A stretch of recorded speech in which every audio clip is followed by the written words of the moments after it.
They're very informational. Certainly, one of the important things that we do as legislators is make sure we understand the community needs, whether it's the school system or the city or the county, and be able to advocate on behalf of just not our own community, but most of the time those kinds of issues resonate and help communities throughout the state of Iowa. So we learn a great deal, and new ideas sometimes emerge. And it's just very helpful that we meet, gather, look at each other eye to eye, and break some bread. So it is very helpful.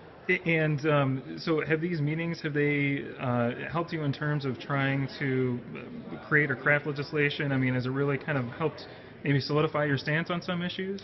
It has on some. Let me give you an example. I mean, obviously this community was very cohesive in what to do with greyhound racing, for example. So it was good that all of us could come together and then jointly advocate for the discontinuance of greyhound racing in the state, because there were for many reasons, and that certainly was very helpful. So able to do that, able to connect Dubuque people with other legislators who are going to make that final decision in the committee work and so on. So yeah, it's been very helpful. Another idea is the whole idea of flood mitigation. And Dubuque has been the recipient of the flood mitigation programs in this state. And certainly just the experiences that you hear here when we come to this kind of meeting helps a great deal to be able to communicate that back. I also live in the North End, so I also had some personal experience with flooding in the North End as well. But it's always good to hear the additional information, how those projects are working, how they're going to unfold, and how it's going to benefit not just Dubuque, but any city that is experiencing flooding.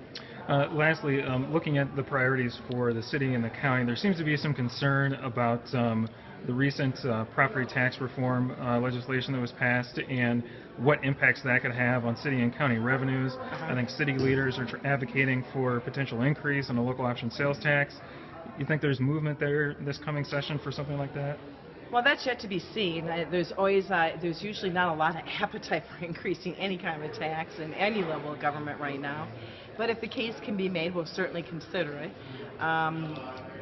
We will certainly make sure that we make good on the promise that we're going to backfill any lost revenue. I truly believe that it's at the local level, the city and the county level, where the prosperity of a state starts and it bubbles up. So the better the cities are doing, the better our counties are doing, the better our state does. So I have always been a strong advocate for local government and trying to make it as prosperous and healthy and vibrant as we can.